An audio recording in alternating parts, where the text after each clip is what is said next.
가족을 직원으로 위장 고용?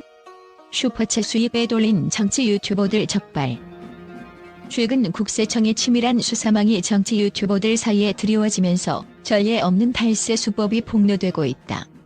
특히 유튜브를 통해 정치적 메시지를 전달하며 수백억 원대의 슈퍼챗 수익을 올리던 일부 유력 정치 유튜버들이 가족을 직원으로 위장 고용해 회사 돈에서 인건비를 부풀리고 실제로는 수익을 빼돌린 혐의가 적발되면서 사회 전반에 충격과 분노가 확산되고 있다. 수사 당국에 따르면 이들 정치 유튜버들은 자신들이 운영하는 법인 계좌에 엄청난 양의 슈퍼챗 수익이 입금되는 것을 확인한 후 가족이나 지인들을 직원으로 채용했다고 한다. 이러한 위장 채용은 표면상으로는 합법적인 인건비 지출로 보였으나 실제로는 해당 인원들이 회사의 운영이나 콘텐츠 제작에 전혀 관여하지 않았던 것으로 드러났다.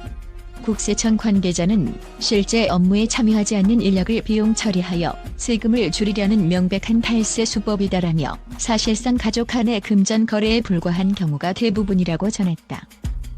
이번 사건의 핵심은 단순한 허위 채용에서 그치지 않는다. 정치 유튜버들은 슈퍼챗 수익 신고 시 광고 수익보다 훨씬 큰 비중을 차지하는 후원금 수익을 의도적으로 누락하거나 과도한 인건비를 계상해 총 수익을 축소하는 조작을 감행해온 것으로 확인됐다.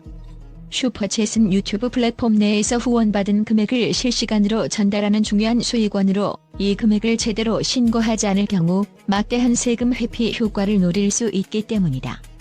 전문가들은 슈퍼챗 수익은 통상적 광고 수익보다 높은 세율이 적용되므로 이를 누락하는 것만으로도 기업과 개인 모두에게 세금 부담을 현저히 낮출 수 있다며 정치 유튜버들의 이번 행위는 단순한 회계상의 실수가 아니라 체계적인 탈세 계획에 따른 결과라고 분석한다. 더욱 놀라운 것은 이들 유튜버들이 자신들의 법인 설립 시 가족을 직원으로 등록함으로써 실제 업무와는 전혀 무관한 인건비 항목을 비용으로 처리했다는 점이다. 법인은 법인세 신고 시 인건비를 경비로 인정받아 납부세액을 줄일 수 있는 장점이 있다. 그러나 실제로 직원이 없는 상태에서 거짓 인건비 계산은 실질과세 원칙에 위배된다. 국세청은 이미 기존 소속 기획사와 별도로 설립한 1인 기획사를 통해 세율 차이를 노린 고소득 연예인들에 대한 조사와 함께 정치 유튜버들의 사례도 집중 단속에 들어갔다. 한 세무 전문가는 실질적인 사업 운영이 없는 법인에서 인건비를 부풀리면 이는 명백한 탈세 행위로 판단될 수밖에 없다며 앞으로도 이와 같은 위장 채용 및 허위 회계 기법에 대해 강력하게 대응할 것이라고 밝혔다. 특히 이번 사건은 정치 분야에 한정되지 않고 전체 유튜브와 인터넷 방송 생태계 전반에 큰 파장을 미칠 것으로 보인다. 한쪽에서는 엑셀 방송 BJ들이나 일반 유튜버들도 비슷한 방법으로 세금을 회피하고 있다는 의혹이 제기되고 있으며 이들에 대한 체계적인 수사가 진행 중이다. 국세청은 최근 주소 세탁 등 불법적인 수법을 이용해 창업 중소기업 세액 감면 혜택을 부당하게 누린 사례도 다수 확인했다고 설명하며 모든 탈세 수법에 대해 면밀한 감시와 신속한 추적 조사를 진행할 것이라고 덧붙였다. 현장에서 포착된 영상 자료와 회계 장부, 그리고 가공된 직원 명부 등은 이번 사건의 충격적 실체를 여실히 증명해준다. 한 내부 관계자는 법인 계좌에 입금된 거액의 수익과 실제로는 한두 명이 운영하는 채널에서 발생한 수익 사이에는 엄청난 괴리가 있다며 가족을 직원으로 위장하는 것은 그 괴리를 가리기 위한 기교 중 하나라고 전했다.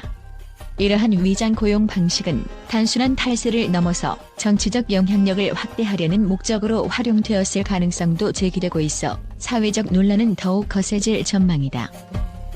또한 정치 유튜버들이 활동하는 온라인 공간에서는 이들의 탈세 행위를 정면 비판하는 목소리와 함께 어떻게 이런 방식으로 공적 자금을 왜곡할 수 있느냐는 시민들의 분노가 터져나오고 있다. 네티즌들은 가족이 직원인가? 그저 수익을 챙기려는 위법 행위일 뿐이라며 강력한 비난을 쏟아내고 있으며 이런 유튜버들은 국민의 돈을 모조리 탈루한 범죄자라는 의견이 지배적이다. 수사 결과가 본격적으로 공개되면 정치와 미디어계 전반에 큰 파장이 예상되는 가운데 국세청은 앞으로도 유사 사례에 대해 강력한 법 집행과 함께 탈세 수법의 근본적인 구조를 근절하기 위한 대대적인 단속을 예고했다. 이번 사건은 단순한 탈세 사건을 넘어서 정보화 시대에 급변하는 미디어 환경 속에서 나타나는 새로운 유형의 불법 행위에 대한 경종으로 받아들여질 가능성이 높다. 결국 이번 사건은 정치와 미디어의 경계에서 활동하는 인플루언서들이 법과 사회적 도덕성을 무시한 채 개인의 이익만을 위해 체계적인 탈세 기법을 활용한 전례 없는 사건으로 기록될 전망이다. 국세청과 관계당국이 이들의 모든 거래 내역과 회계 장부를 철저히 조사함과 동시에 사회 전반에 걸친 투명한 세무신고 문화 정착을 위해 강도 높은 감시 체제를 더욱 강화할 필요가 있다.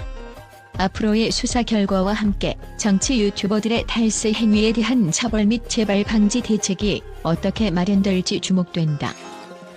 전 세계 언론이 이번 정치 유튜버 탈세 사건에 대해 믿을 수 없다는 반응을 보이며 충격과 분노를 감추지 못하고 있다. 국제 언론은 가족을 직원으로 위장 고용하여 막대한 슈퍼챗 수익을 은밀하게 빼돌린 행위는 그야말로 전례 없는 금융범죄라며 국세청의 철통 같은 수사와 더불어 전 세계 세무당국이 주목하고 있다고 평가했다. 유럽의 주요 경제지에서는 이 사건을 디지털 시대의 그림자 거래라 칭하며 전통적인 탈세 기법에서 벗어나 온라인 미디어를 통해 급증하는 거액의 수익을 은폐하는 방식은 현재의 법적 공백을 적나라하게 드러낸다고 분석했다. 특히 국제 경제 전문가들은 정치적 영향력과 인터넷 플랫폼의 결합이 불러온 부정한 이해 극대화 수법에 대해 가차 없이 법의 심판을 받아야 한다며 각국 정부가 협력하여 강력한 국제적 제재 조치를 마련할 필요가 있다고 경고했다. 미국의 한 저명한 신문은 디지털 네이티브 세대가 만든 새로운 범죄 수법이라고 제목을 달고 정치 유튜버들이 자신들의 가족을 가짜 직원으로 등재해 인건비를 부풀리고 이를 통해 엄청난 세금 부담을 회피한 것은 단순한 회계 조작이 아닌 고의적이고 치밀한 범죄 행위라고 보도했다. 보도문에서는 국제사회가 이번 사건을 단순한 개인의 문제가 아니라 인터넷과 미디어 환경에서 발생할 수 있는 새로운 형태의 범죄로 인식해야 할 때가 왔다고 지적하며 전 세계 언론이 이 사건의 깊은 우려를 표명하고 있다고 전했다. 또한 아시아 지역의 주요 언론 매체들도 이번 사건에 대해 극도의 충격을 금치 못하며 한국 사회뿐만 아니라 전 세계가 주목하는 이번 탈세 사건은 미디어와 정치가 교차하는 지점에서 발생한 사회적 도덕성 위기를 상징한다라고 평했다.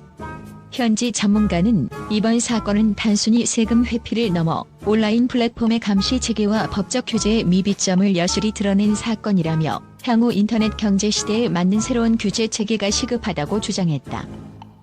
국제 언론의 전반적인 반응은 이번 사건이 디지털 경제와 정치권의 불법 행위가 결합된 획기적인 사례로서 각국 정부와 관련 기관의 강력한 제재와 제도 개혁을 요구하는 분위기를 형성하고 있음을 보여준다.